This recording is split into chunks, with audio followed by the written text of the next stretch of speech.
Good morning to you. It's Valerie here. Hi there. How are you going? It's a pretty sunny day here where we are. And I hope that if you are catching up on this on the replay, that you have had as magnificent a weekend as we are about to have this Saturday. A shout out to the people who listen to the podcast version of these videos. I really want to say thank you. I hadn't actually fully comprehended what the podcast was doing, so I essentially repurposed the videos into a podcast.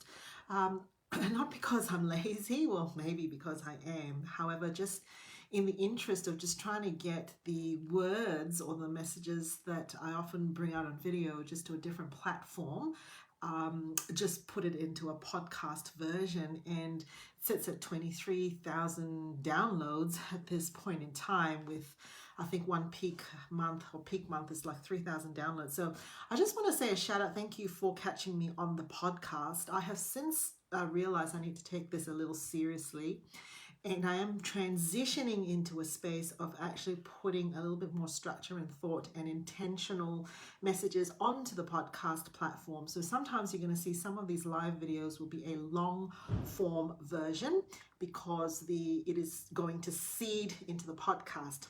Anyways, have you checked your blind spots lately? How do you drive? How were you taught to drive? When I was learning to drive, I was taught by a very risk-aversive driver. Well, I don't think he was risk-aversive, but he pretty much knew what you needed to do to pass the exam, the driving test. And he would insist that we need to be really overt in the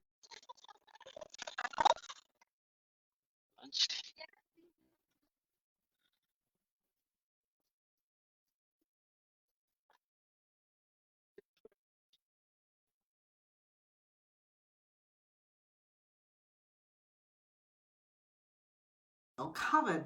And I have to tell you, the number of times that I've actually been saved from making a mistake myself or from somebody else's mistake because they've merged into my lane, but actually checking those blind spots probably saved lives, injuries, and a ton of money with regards to checking blind spots. And it's just something that I've learned to do overtly, and I've got one child now who's learning to drive, and I pass on that same message to him. Check your blind spots. You might think that you've got a clear vision of where you're going, but you very often need to check your blind spots. As I've been sharing in my writings on the Facebook blog, if you're catching up on the podcast, you can catch me on Facebook at Valerie Ling CFEL. You can also catch me on Instagram, Valerie Ling1, LinkedIn, Valerie Ling. This is where you can catch usually the writing version of what I share. I'm a student again, and I'm actually almost embarrassed about the kinds of things that I'm finding about my study habits that probably have been there for a long time. It is, at this point in time, for me, really about checking blind spots. What I mean about this is that there are some ways that I am doing things in the study mode that have resulted in additional stress, probably not sleeping very well, just being tempted to get rid of things. It's like I've gone into a different gravitational system where, the working me, the juggling business, kids, ministry, because I'm also a pastor's wife. It's like that gravitational system. I somehow left it, and everything that I know that is important and essential to live and breathe, it's like I traveled somewhere else and went into another gravitational system, and I have just given in to the pull and the pushes, and that comes from being a student. So here's what I'm thinking about blind spots. It's as I'm going into this new planet, if you like, it's about actually not assuming that what I'm seeing as a clear path ahead isn't in effect a clear path ahead. And I wanted to share it with you because maybe this might resonate with you. So yesterday I decided to take what I know of my work burnout preventative measures and place it into my student life mode. And that is a couple of things that are really, really important when you are trying to curb perfectionism. One is the belief that reading another sentence or another paragraph or doing another draft is not going to shift or change your brain in any significant way. What I mean by this, your brain synthesizes information all the time. When it is rested, when it is fed with oxygen and food, when it is given breaks, it is synthesizing things all the time, right? So, for example, some of us rely on intuition and we may actually laugh at that and think, oh man, how did I actually know that sixth sense and what's in my gut? Well, there's a whole science that informs that. We take in information at immense, incredible speeds and incredible volumes. Even just in my periphery now, there is information coming at me. In your brain, in the background, digests and synthesizes and files things away when it just does, right? So number one is your brain synthesizes and integrates information and makes meaning when you give it what it needs. So number one, so the first thing is that principle of, in order to make sense and to integrate thoughts, you have to walk away from putting more stuff in. Put down the textbook.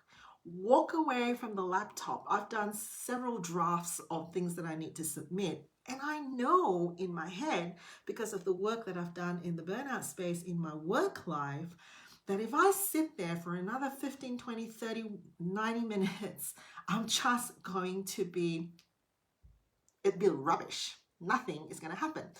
So yesterday I put that into practice, and I can tell you I was hyper aware of how resistant I was to do that, because I had a whole day off. Friday is my day off. It was an opportunity to cheat. Which is basically, I went out in the morning, I met a friend, I did the he had, she had thing with my husband, which is on Fridays, we tend to go out and we have a meal together, and we are so different. My husband grew up in Asia. I grew up most of my life in Australia, and what he craves for in the morning is really different. Anyway, we did the he had, she had thing. We take a photo of that and we post it out to social media. We have a bit of a laugh about it. And in my head from the beginning, and I went for a walk as well. So from the beginning of my day to sitting down to do the he had, she had, I was trying to cheat. In my head, I'm actually thinking about the assignments. I'm actually putting pockets away of, trying to think, oh, when will I get a chance to kind of cheat and just do a little bit on the side, because I'm in the Apple environment now and everything is synced. And so I have access to all of it. It was really hard. And I actually felt it at the level of my body, my muscles and my body. Particularly, I noticed it in my tummy. I could actually feel a real tensing of my muscles in there. It's almost as if my body was going, go, get out of here. Stop cheating. Just go and do the work. So it was hard to walk away. The self-talk that I needed to do was to go through everything I knew about the science of work, the science of thinking, how my brain was going to work, what I know about effective procrastinating, what I know about creativity, what I know about innovation, and finally, what I know about myself, right? So coming back to self-knowledge, I'm not lazy. I'm not someone who tends to write and submit rubbish. And even if I were to get it wrong, I'm someone who learns, etc., etc., etc., etc. So that was the first blind spot that I'm realizing I actually really need to check, which is have the courage to walk away and the conviction to know that doing it over and over again without taking a break is not going to lead to anything. First blind spot. Second blind spot, how I'm building my to-do list and my goals, right? So in my work life, in terms of fully understanding the burnout stuff and all of that, I don't build to-do lists that is based on fear or guilt or anxiety. I build to-do lists, if you've heard any of my talks, is to build it on what is the highest meaningful thing I need to do. After I figured out, how can I simplify this? How can I automate this? How can I delegate this? Only keep the things that you are the only person who can do, and make sure that those things are at a high level of meaning. Well, apparently this is very difficult to transfer to me being a student. And here's the thing, because I realize one of the blind spots that I have is the reason for why I am doing this degree. So here's a bit of disclosure. When I announced that I was going on sabbatical, I put a panel of advisors around me, dear friends, good friends, people whom I actually really trust. If they got invited, it meant that I trusted them. It meant that I was willing to open my mind to entertain their opinions and what they thought my next steps should be. And by and large, the resounding thought that came out of it from other people, not necessarily from me, it was time for me to do a PhD in the area that I, have the academic interest. And blah, blah, blah, blah, blah. That's me, not them, me in my head going, oh my gosh, the thought of doing that, da, da, da, da, da, da, da. What can I do in 1 year? That's what I thought. What can I do in 1 year that I didn't have to travel, that I was still interested in, that I would be able to get an outcome, which is a physical degree that says, okay, people thought I should go and study and do a deep dive in my area of expertise. What's the quickest, most efficient way to do it, right? Thankfully, having made the decision, I got caught in a degree, because I literally made the decision to do this degree in a matter like that. And I'm fairly decisive. I'm really quick to make decisions, and I made it just like that. Thankfully, the degree that I landed up in is a degree that I'm now loving. But my original decision for why I did it is still there. It has got nothing to do with a sense of what I love, what I enjoy, the purpose around it. How am I going to give back in terms of implementing it in my world, but also implementing to others? I've not done any of that. I need to go and journal that. So therefore, blind spot number 2, when I'm building my to-do list, it is everything about just doing the robotics and the mechanics of not getting in trouble, because I'm wasting money if I fail this degree, of letting down my team because they've released me for a year to go and study. And so if I fail or do superficial study, that's really disappointing them. My family, not letting them down because they're pretty much, they're letting me be a student again. So it was all about guilt, obligation, and duty. And that's how I'm building my to-do list, right? They're like a dish, like a plate of scrambled eggs of all the things that I believe I need to get done to get an assignment in. So to give you an example, because I want to do this in a year, and actually I can do it over 18 months or 24 months if I want to, I have got to submit what we call 2 pieces of credentialed work. In other words, I have to submit evidence of my own leadership practice in 10 competencies. And then I've got to submit an assignment on the 10th of May, and I've got to submit an assignment on the 24th of May. And I'm trying to squeeze all of that into a very compacted space. And so I'm building these to-do lists, which is just ridiculous. It's unreasonable. And the only way that I'm going to get through the to-do list that I built is if I forego a bunch of practices, exercise, meeting up with friends, eating mindfully. Even the way we're eating at the moment, I know is a reflection. So number 2, the blind spot is I'm doing it really out of obligation. I have not yet figured out the real reason, and it is there, to what the study is about and why I'm doing it. The third blind spot is, and this will be the last one that I will share, is that everything that held me in Gravity as the work Valerie, which is about a 12-month vision for, in all my different spaces, which I would have talked about before.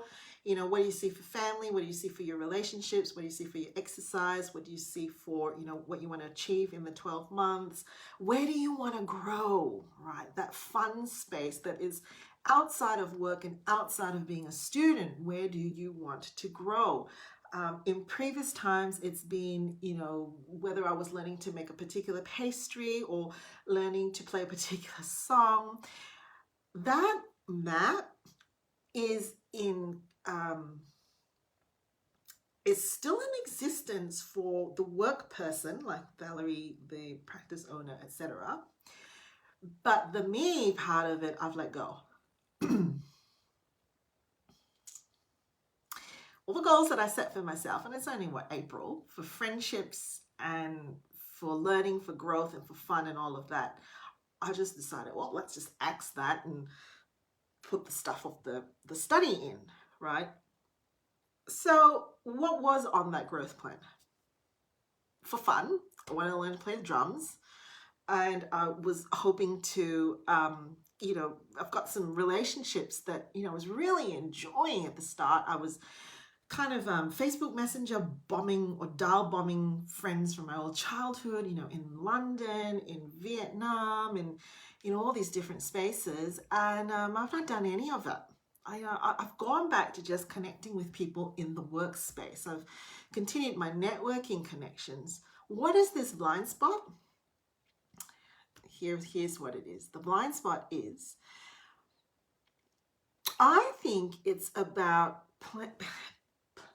paying lip service to that belief that we integrate self and working self. By the way, the manicure and the nail polish did not survive past my retreat, just a bit rough. The synthesis of all the different parts of you, for me, I'm a parent, I'm a pastor's wife, I'm a psychologist, I'm a business owner, but I'm also essentially Valerie the human being. It's so much easier for someone like me, and I'm wondering about you, when I'm working, when I'm doing, when I can tick that box and say, well, that identity is in full swing, and so yes, I will continue to look after myself. Taking away that identity, and I did not know that this would happen to me, has introduced a kind of an insecurity. I'm floundering a little bit, because being a student is all about achieving. At least that's what I need to change that. But in my blind spot is all about achieving, doing it for others, meeting obligations, doing the right thing. And being a student of life and remembering that I'm just a human being in all of this has fallen off a little bit. And I wanted to share this also because if you have young people in your world who are students, whether they're in school or in university, it's so important to help them to see those blind spots. Now, it's not really a conversation just about not getting your grades. It's not really a conversation about succeeding or failing or achieving. It's really about digging into the reason why we learn, the reason why we grow, or even beyond that, the purpose of why we learn and the purpose of why we grow. And the extent to which the meaning we attach to not just grades, but the feedback we get from teachers, the feedback that we get from peers, the feedback that we get from adults, what meaning is attached. Because we can answer a question like, how's school going? Or how's the uni course going with, oh yeah, it's really busy, I'm really tired, I'm heading up to exams. Or we can learn intentionally to answer it with, I am discovering. Recently, it made me think. When I was talking with, it occurred to us. I'm curious about how that fits with this. Do you get the difference? One is about achieving an outcome and the push and the drive and the behaviors towards that outcome. And the other is about the love of learning. It's about where our brains are actually growing in its connections. and the relationships that it's bringing with us, within our circles. I think that's a really important shift, and I don't think it's something that you need to wait till you're an adult to have it, because it's the conversations that we have around the breakfast table, around the dinner table, in the playground, that helps us to move from being a student of a course to a student of life. That's been one of the biggest blind spots that I'm noticing, and I'm consciously trying to shift now. How do you fit into this piece that I've just shared? What is it like for you to be a student or a student of life? And it doesn't mean that you're enrolled in an official course. How are you a student of life? What does that mean for you? I'd love to hear from you. If you're catching me on the podcast, this is also repurposed into YouTube. You can look out for the channel Dr. Burnout. You can come into the Facebook environment, which is at Valerie Ling CFEL. And I'd love to hear from you. Drop me a comment, drop me a line. If not, I hopefully will see you, hear from you one of these days. And hope that that's been something that sparked a conversation that you might be able to go and have with someone else. Take care.